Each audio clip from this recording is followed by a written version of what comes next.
오늘 아침 새벽 기도에 시작하겠습니다. 우리 찬송가 447장으로 같이 찬송하시겠습니다.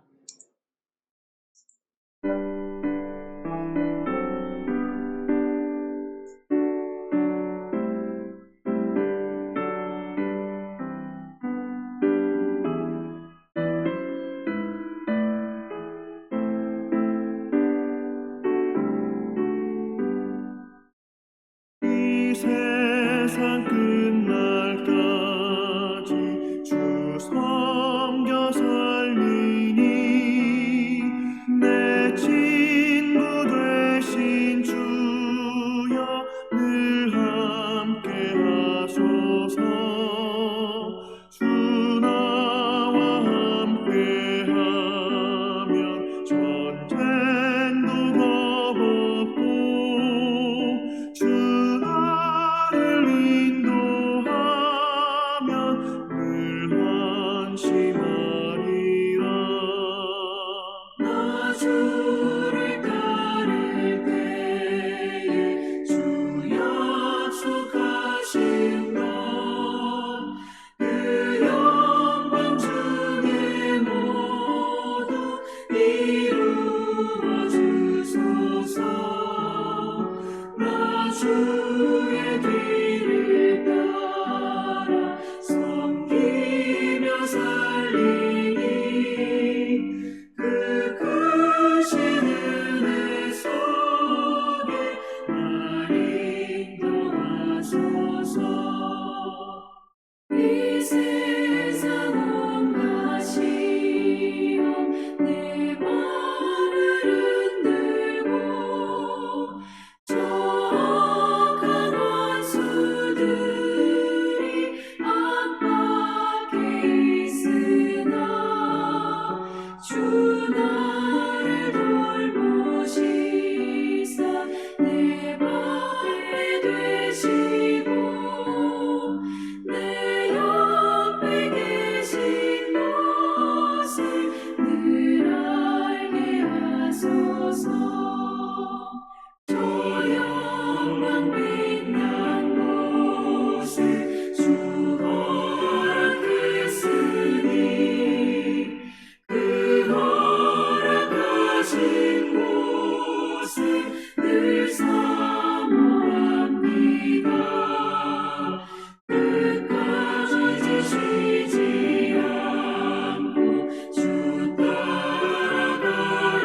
따라가리니 주 넓은 사랑으로 늘 인도하소서.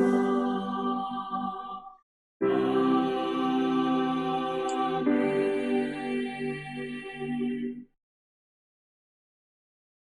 우리의 구원자 되시고 우리의 반석 되시는 여호와 하나님 아버지, 오늘도 우리들에게 새 날을 허락하시고 우리가 이 땅 위를 살아가게 하심을 감사합니다. 우리가 믿음으로 오늘 하루를 시작합니다. 우리가 주 앞에 기도함으로 오늘 하루 이 세상을 향해서 나아갑니다.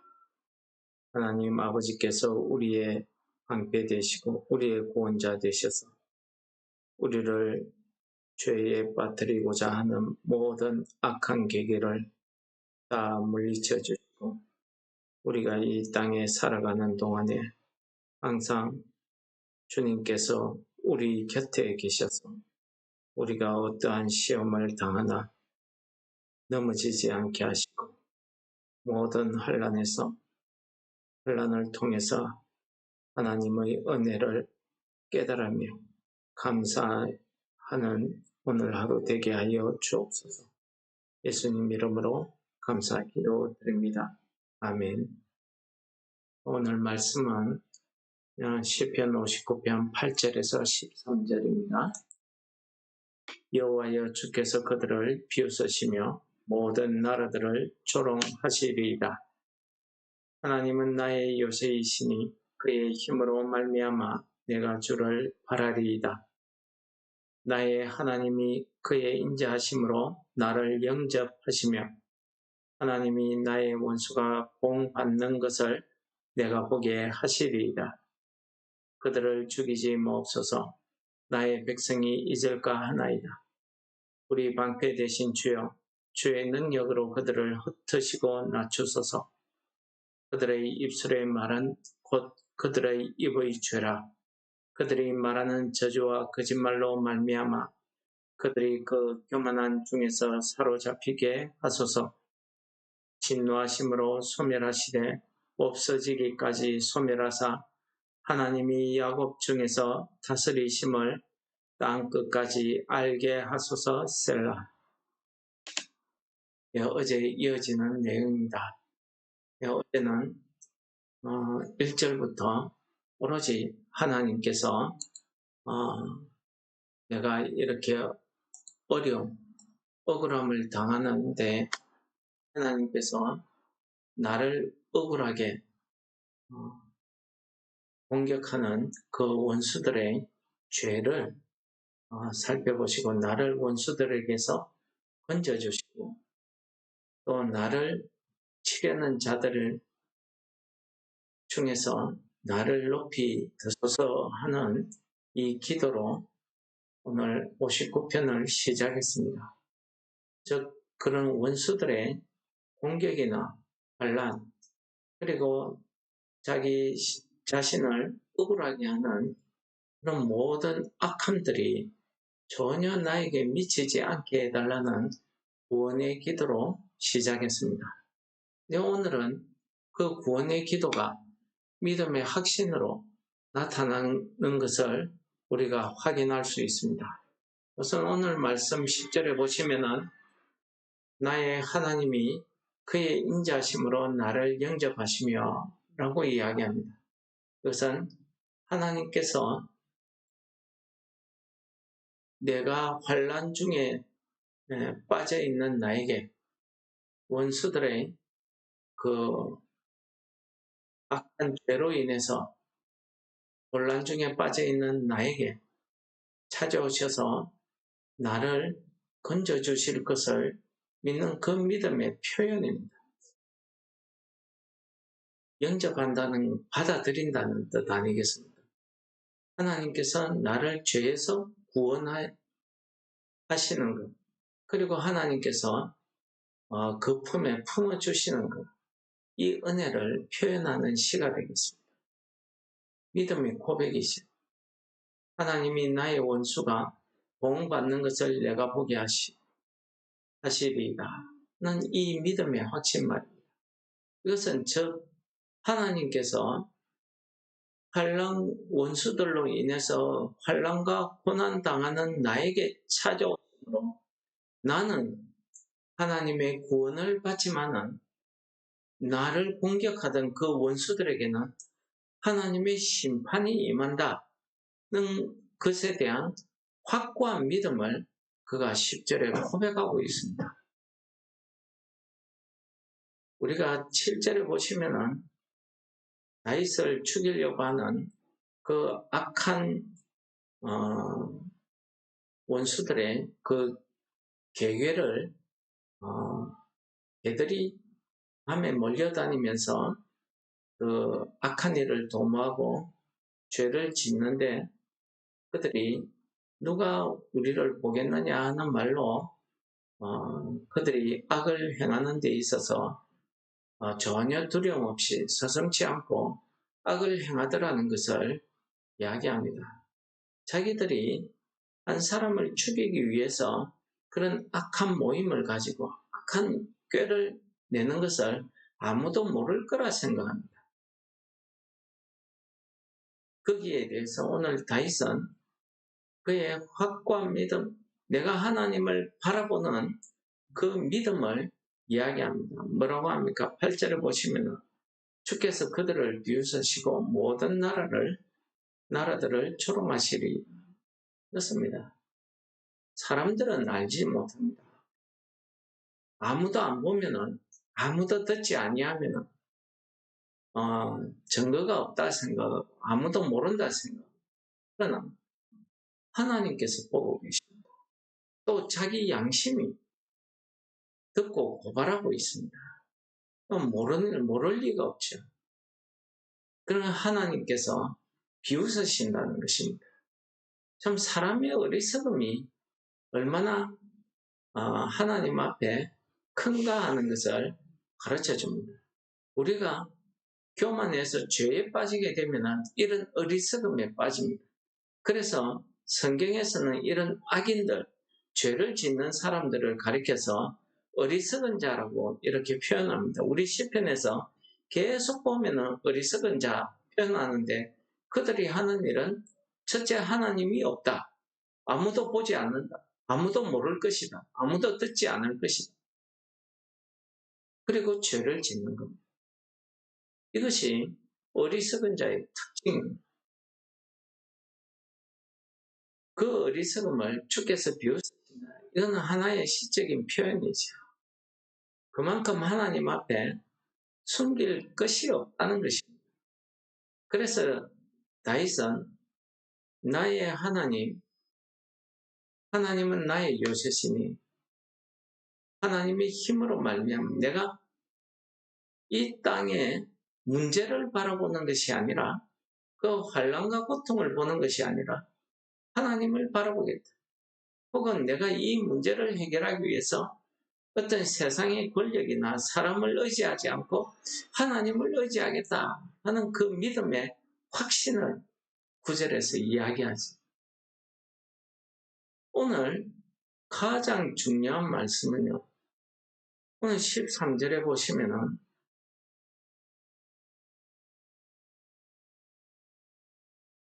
하나님이 야곱 중에서 다스리심을 땅끝까지 알게 하시다. 알게 하소서 하는 이 기도입니다. 하나님이 다스리심을 알게 하소서 하는 이 기도입니다. 이것은 앞에 9절이나 10절에서도 마찬가지로 표현되고 있는 말이죠. 하나님께서 오셔서 나를 영접하시고 그들을 보응하시고 하나님이 힘으로 나를 건져주시고 이런 하나님의 구원의 능력, 그 원수들을 향해서는 하나님의 심판 이런 것을 이야기하고 있는 겁니다. 그 심판을 통해서 모든 사람들이 하나님이 야곱을 다스리시고 있다 하는 것을 알게 해달라는 것입니다. 야곱이라고 표현할 때에는요. 우리가 하나님이 선택한 자, 하나님이 기뻐하는 자, 하나님의 자녀를 이야기할 때에는 이스라엘 혹은 야곱이라고 이렇게 표현을 합니다. 이스라엘이라고 표현할 때에는 그 믿음이, 그 영적인 그 믿음이 하나님 앞에 온전히 행할 때를 이야기하고 야곱이라고 표현할 때에는 연약함을 가지고 있는 상태를 이야기합니다. 무엇입니까? 하나님이 택한 자인데도 불구하고 그는 아직도 자기 자신이 하나님 이 세상을 살아갈 때에 죄의 유혹에 빠지기도 하고 이 환난이 닥치면은 두려워하기도 하고 힘들어하고 어려워한다는 것입니다. 그러나 우리 사람 눈에 볼 때에는 저 속이는 자, 저 아버지를 속이고 형을 속이고 저 악한 자, 우리 사람 눈에 보일 때에는 참 지적할 것도 많고 비난할 것도 많은 그런 존재이기는 하나 하나님 눈에 보실 때에는 하나님이 택한 사람, 하나님이 사랑하시는 사람, 야곱은 하나님의 도우심, 하나님의 힘이 없으면 살아갈 수 없는 자를 표현할 때 복입니다. 여러분, 이스라엘로 표현되는 것도 참 우리 믿음의 완성이기 때문에 중요하지만은 저는 이 야곱도 너무나 하나님이 사랑하시는 자의 표현 아닌가 이렇게 생각이 됩니다. 그 야곱을 다스리신다. 무엇입니까? 하나님께서 지키시고 보호하시는 것입니다. 그리고 이 야곱에게 환난을 주고 이 야곱을 고통 가운데 빠뜨리는 그 원수들을 향해서는 하나님이 심판으로 다스리시라 하는 것을 하나님의 주권을 이야기합니다. 더 넓게 해석하자면은 야곱은 이 인류의 모든 구원받아야 될 모든 사람들을 지칭하는 단어 아니겠습니까? 온 인류의 모든 사람들을 하나님이 다스리신다는 것을 그들이 알게 해달라는 것입니다. 그래서 11절에 뭐라 합니까? 11절에 내용이 조금 이상합니다. 뭡니까? 그들을 죽이지 마옵소서. 내 원수들을 죽이지 말아달라는 것입니다. 이상하지 않습니다. 원수들을 심판해달라. 그들을 흩어달라. 흩어버려달라. 이렇게 망하게 해달라고 기도했으면서 왜 여기서는 그들을 죽이지 말라고 했을까? 그 이유가 그 뒤에 나오죠. 이는 나의 백성이 잊을까 하나이다. 무엇을? 하나님이 다스리신다는 이 사실을 잊는다는 거지. 잊어버린다는 거지. 내 백성이 누굽니까? 하나님 나라의 백성. 현실적으로는 이스라엘 백성들을 이야기합니다. 다윗 왕이 다스리는 그 백성들을 이야기하는 것 아니겠습니까?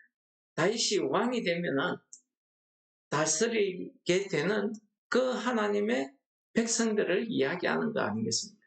그 하나님의 백성들이 이 악한 원수들이 다윗을 죽이려고 하다가 하나님의 심판을 받고 서서히 사라지고 흩어져서 완전히 없어질 때까지 하나님이 우리를 다스리고 있구나 하는 사실을 알게 해달라는 것입니다. 그러므로 그 원수들을 단번에 죽이지 말아달라는 그런 기도 아니겠습니까? 우리의 인간적인 생각으로는 나를 억울하게 모함하는 자, 나를 해치는 자, 당장에 내가 단칼을 들어서 해쳐버리고 없애버리면 우리 인간적으로는 내 속이 시원할지 모르고, 그러나 그 당시에는 많은 백성들이 저 죄를 짓고 저 선한 사람에게 모함을 하고 억울함을 뒤집어 씌우더니 저들이 결국은 저렇게 망했구나, 그렇게 깨닫고 하나님이 다스리시구나 알지만은 사람들은 어떻습니까? 그 일이 끝나고 시간이 흘러가면은 기억에서 점점점 잊혀집니다. 무엇이에요? 그 사건이 잊혀지고 그 사건을 통해서 하나님이 우리를 다스리고 있다 하는 이 사실을 잊어버립니다. 오늘 가장 중요한 것은 다윗의 믿음의 확신입니다. 그 확신이 무엇입니까? 지금도 하나님이 나를 다스리고 있다는 것을 백성들이 알게 해달라는 것이, 잊지 않게 해달라는 것입니다. 그래야 우리가 하나님 앞에 겸손히 낮아져서 하나님을 두려워, 하나님 앞에 우리가 올바른 길을 걸어갈 수 있지 않겠습니까? 그래야 우리를 모함하는, 우리를 비웃는 그 악한 원수들의 대적을, 그런 괴계를 물리칠 수 있지 않겠습니까? 그래서 오늘 다윗은 믿음의 확신을 가지고 고백하면서 그 확신의 고백이 결국 13절에 뭐라고 이야기합니까? 하나님이 야곱 중에서 다스리심을 땅 끝까지 알게 해달라. 이것은 공간적으로 이야기할 때 세상 끝까지 알게 해달라는, 온 나라가 알게 해달라는, 모든 사람이 알게 해달라는 말이기도 하지만은 시간적으로 이야기할 때는 영원히 하나님이 다스리고 계시다 하는 것을 알게 해달라는 이런 말이 되겠습니다. 오늘 하루도 우리가 이 땅에 살아갈 때에 이 다윗처럼 애매히 우리가 모함을 받고 억울한 소리를 들을 수 있습니다. 환난을 당할 수 있습니다. 어려움에 시험에 빠질 수 있습니다. 그러나 주님께서 우리와 함께 하신다는 그 사실을 우리가 믿고 깨달음으로 오늘 우리 찬송처럼 우리가 이 땅을 기쁨으로 살아갈 수 있는 것인 이러한 우리의 모습을 통해서 내 주변에 있는 사람, 내 모든 사람들이 나의 삶을 통해서 하나님께서 이 땅을 다스리시구나, 하나님이 살아계시구나 하는 이 사실을 알게 되는 그 은혜가 우리에게 풍성히 임하는 오늘 하루 되시기를 축원합니다. 우리가 그 큰 은혜 속에서 오늘 하루도 주님의 인도하심을 받아서 항상 주님이 내 옆에 계신 것을 알 때에 비로소 우리가 어떤 일을 당해도 담대함으로 하루를 감당할 수 있지 않겠습니까? 오늘 이런 은혜가 우리 삶에 넘치시기를 다 같이 기도하시겠습니다.